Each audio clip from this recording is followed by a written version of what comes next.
What's up, everybody?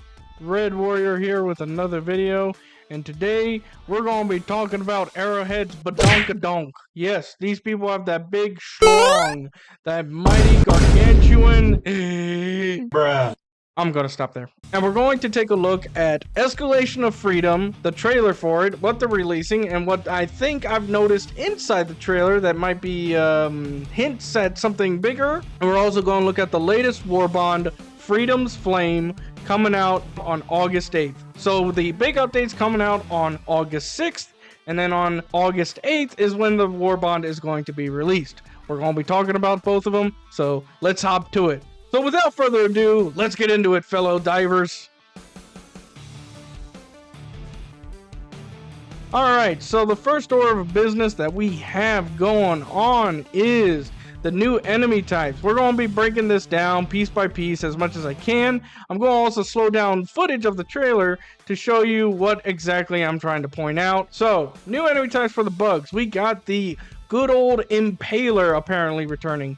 Now, I've never played the first Helldivers, but from what I could tell, this thing used to be hell on earth. So I don't know much about the Impaler, but I just know that this thing used to be a bitch on Helldivers 1 from what I can gather. This thing is a octopus hentai monstrosity, is what I love to call it. So what this thing does, apparently, is it is able to cut off, like, you know, when you're getting swarmed by bugs and you can escape at the last minute. Nah, you can't do that. These guys say, fuck you, you're gonna fight me, and that's the deal. And you have to fight him. This guy doesn't look fun. I'm not looking forward to it, and I don't want some xenomorph nasty crap going up anywhere that I don't want it to. So, yeah, no, tentacle monster. Love it. AKA octopus hentai monstrosity. Alright, so moving on, we have the Spore Charger. So the Spore Charger is like any other charger, but obviously it has a freaking infection on it. So what does this infection do? Well, these spores are able to cause a cloud of obscurity, meaning that if you're in this thing's vicinity, you are unable to see jack squat in front of you until literally the monster's on top of you. So literally this is like a horror scenario, and I hate chargers. So going against these guys is already tough as it is. Usually you can do it really well if you got like a rocket launcher and stuff. I'm pretty sure it's not as bad. Well, I say that, never mind. Never mind. So these guys are also going to be a lot harder to see, and therefore they can do ambushes on you. So if you run into these guys, good luck. That's all I gotta say. And may damsel democracy be on your shoulders, because you're gonna need her. And the last candidate that we have for the bugs is the Armored Brood Commander. So these Brood Commanders, as you know, have two abilities to them. They are able to rush you, like blurring your vision and everything and making you confused, and they can call in reinforcements as well as spawn extra enemies. So these guys have a lot to them already.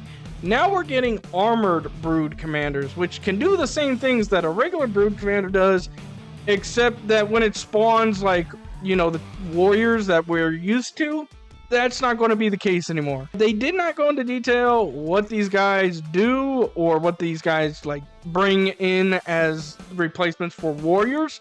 So, but all I know is it's not going to be fun. These guys are already a pain in the butt as it is. And yeah, this sucks. Alright, bots. You gotta love bots, man. We all love the bots. No, we freaking don't. It's like, so these guys suck. We all know the bots shoot back. It's more conventional warfare going against these guys. So these guys, from what I can see, we just got a hint of what we are getting from the bots as far as like new enemy types. So the new enemy types we're going to be getting is the artillery tank. This thing is like basically a Hwacha or a missile, just a missile launcher. And these guys speak for themselves. They're basically a mobile, faster fire rate version of the mortar bases. So these guys are going to be a pain in the butt because let's say you're trying to run in a base or you're trying to deal with some inconvenient thugs at the time, and these guys pop up. These guys can put a wrench in the works, obviously, because they are going to be raining hellfire on you. Alright, so for the next one, we have Rocket Striders. Okay. Now, at the end of the trailer, I've noticed a different enemy type that might be showing up in the game. If you look here, these are, your regular jump pack troopers. Only this time it looks like they're equipped with either rocket launchers or miniguns. I'm going to go out on a limb and say these are miniguns. Rocket Striders were my number 1. These guys are definitely my number 2 on most hated enemies because these guys suck. Alright, these guys are basically suicide bombers. So Misa don't like this at all. This is a bad idea. So thanks, Arrowhead, appreciate it. So that's the enemy types. Looking forward to facing off against these new foes, especially on the bug side. They haven't mentioned a whole lot on the bot side, and I'm guessing there's a reason for that because they don't want to spoil too much. So we'll see what they have to add on that side of the front. So that's everything as far as being released for the bugs and bots. As far as enemy types, we're now going to look into another category. Alright, this one's a little bit different. We got new planet environments. They're releasing 2 new dynamics into both the jungle planets and the acid planets. So now, if you are on an acid planet, there is now a new passive that happens when you're on these planets. You now get acid rain. Now, acid rain was already established in the game, but all it did was hinder your line of sight. It didn't really do anything else. Well, now acid rain actually has another effect to it. So from what the developer said, it heavily reduces your armor as well as the enemy's armor. Yeah, we'll see how that dynamic works. In the new jungle environment, they're adding a spookier and foggier environment. I'm not sure, but against stalkers, this is really freaking terrifying. Oh my god, I just thought about it. Spore chargers and stalkers would absolutely ruin your day on this type of environment at this time of night. Oh my god, that is actually, now I just realized that. Oh, I hate that. I hate that. Okay, new environments actually suck more than I thought. Okay, cool, great. The more I'm realizing stuff, the more I'm regretting my decisions in life. Alright, moving on. Alright, new difficulty. Yes, if it wasn't bad enough, we had 9 of these freaking things in here. We now have 10. We have now level 10 difficulty, aka Super Helldive. Why? This is my question. Just fucking why? It involves obviously doubling the amount of enemies in a mission, and it's just going to be a nightmare. On top of this new difficulty, they are adding new enemy bases, also known as fortresses.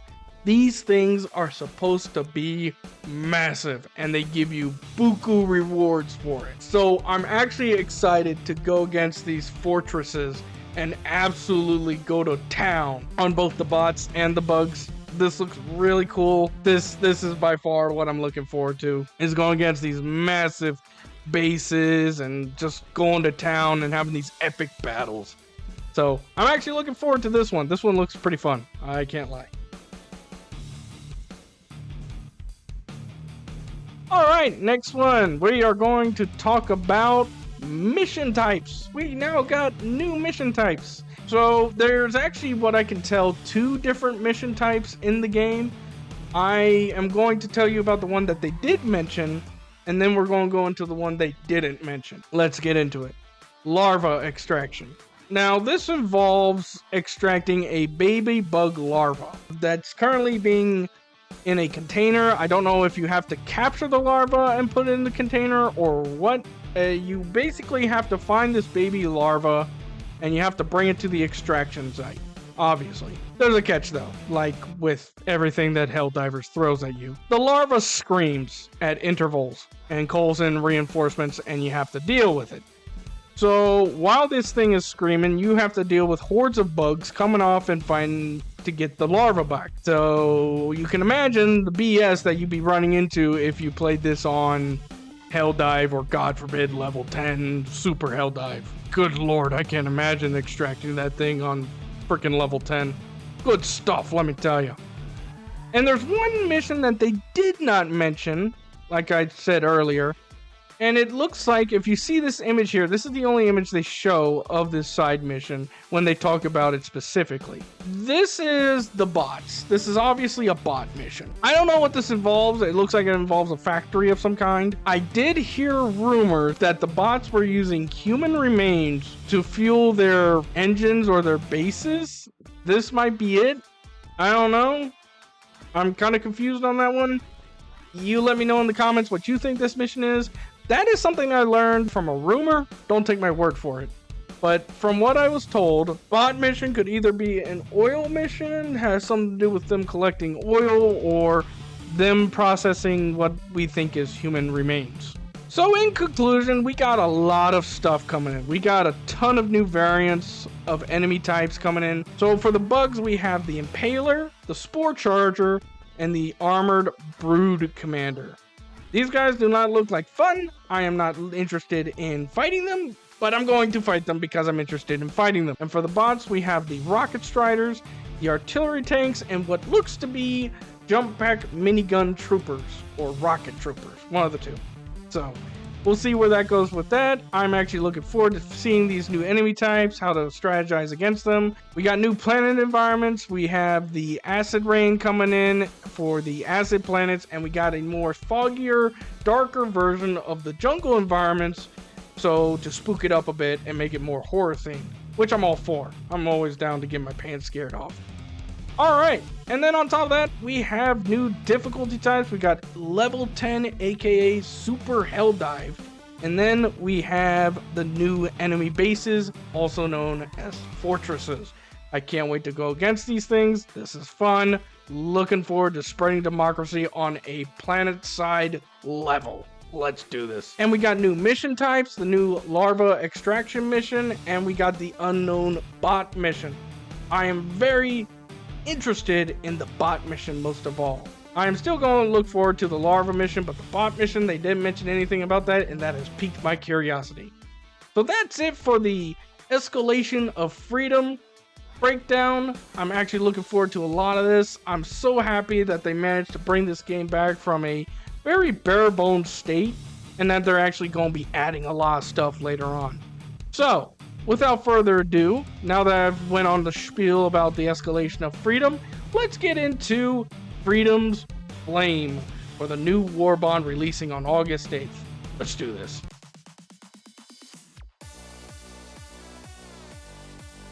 Alrighty everybody, so for a quick breakdown of the upcoming Warbond, here's the image of everything that we're going to be getting, starting from the left and working our way to the right. We have the I-09 Heat Seeker armor. It's the one in the red with the one-piece uniform. Looks really good. Definitely has a lot of a steampunk theme to it, but also it looks like a very pyromaniac type of feel. I absolutely love this armor. This is probably my favorite armor they've released so far because I just absolutely love the contrast of colors between the red, black, and gray. Really looks good. And then we have the I-102 Draconaut armor. This is basically just a big fire safety death machine armor set, if that makes any sense. Moving on from that, we have a new passive ability that comes with them as well, and that is called Inflammable, which also involves it being 75% resistance to flames, which is insane. Which is like, they already did a buff in an earlier update that really reduced the damage of flames that you receive, and they are now even giving us an armor passive to reduce more flame damage. Is absolutely crazy in my opinion. Like, you will just literally be able to walk on flames now. 75% armor resistance to flames. Holy crap. Why don't you just call me Superman at that point? Already, this is probably one of my favorite armor passives. Just the fact that I could literally stand in my armor with a flamethrower and go like, get some, bitch. We're going to look at the primary weapons. We're starting off with the SG-451 Cookout, which is a pump action version of the Incendiary Breaker. I'm guessing it will be able to be more accurate. I'm not sure what the statistics are going to be around it, but I'm actually looking forward to using it. It's probably going to be more accurate. And then next to it, we have our very first primary flamethrower. Yes, you won't be able to just rely on calling in a flamethrower as a stratagem, you now have the ability to carry a primary weapon with the FLAM 66 Torture. It says it, you can basically see what it is. It's literally the first primary flamethrower in the game. And then we have the first secondary flamethrower in the game, the P72 Crisper. More set up for like last ditch scenarios, like you're about to die or some crap, and if you're gonna go out, then take the enemies with you in a blaze of glory, I guess. So the P72 Crisper would be a great like last ditch effort or last stand type of weapon. It looks cool, looks very nasty, honestly, so really looking forward to using that. So we got the safety orange skin designs for the shuttle, the Hellpod, and the exosuits. Looks great. This is just pure like stick out in the open, just like, here, come at me, bro. So looks great. I absolutely love it. Looking forward to putting these on and earning them. Next, we go into utilities. We of course get our 300 credits, but we also got a new booster, which is called Firebomb Hellpods. So basically what this does is it turns your Hellpods into a literal bomb. Like, I'm not even joking. You land in it and your Hellpod releases a area of effect explosion of fire. And let's say you're dropping into a danger area where there's massive amounts of enemies. This is obviously what you would go for like explosive insertion. We got 2 new player banners. We got the Purifying Eclipse banner and we got the Breach banner, and then we got the Purifying Eclipse cape and the Breach cape. Both look great. I absolutely love the designs, and yeah, can't wait to wear them, show off my colors. And then we got the new emotes and victory poses. We got the big stretch, deep reflection, and my personal favorite, thoracic collision exaltation maneuver. Good lord. AKA the very patriotic chest bump. For our final, we have, in my opinion, the best player title or emblem in the game, the Fire Safety Officer. That is by far my favorite player title. Goated. I absolutely love it. I'm going to put that on as soon as I unlock it. Fire Safety Officer. I don't care about my other ranks anymore. Fire Safety Officer is going to be it. This is by far the most aggressive Warbond I've seen to date. This is just spells pure chaos in every man of the word. This all looks great, fun, absolutely exciting. I absolutely can't wait for it. Looks fantastic. So that's it for the Warbonds and the Escalation of Freedom updates and my breakdowns of it. This was absolutely fantastic. I'm absolutely excited to see the new enemy types, the new side missions, fortresses they're releasing. That's probably my most excited part about it, is going against the big fortresses and going against these massive armies and everything, like an epic battle. And then we got the new Warbond. It looks fantastic. Definitely their most aggressive looking Warbond to date. So tell me what your thoughts and opinions are on the new Warbond, on the new update. What do you think about it? Are you excited about it? What are you looking to try out? What enemy are you most excited to go against? This just looks absolutely awesome. Like, this is one of the best video games I've ever seen in modern day, and it shows. They absolutely care about their product and their community, and I absolutely am excited to try all this out. That's the new Escalation of Freedom update breakdown and the Warbond breakdown. Be sure to hit me up in the comments down below and let me know what your thoughts are on all of the new features and items coming in. Be sure to also click the link in the description for the Discord. Join us on the Discord page, hang out, have a good time. We are going to be playing a lot, and I mean a lot, of Helldivers over the next week. So be sure to hit us up. Be sure to help us out spread righteous democracy on our enemies. I will see all you Helldivers on the battlefield, and I will see you in the next video. This is Red Warrior, signing out.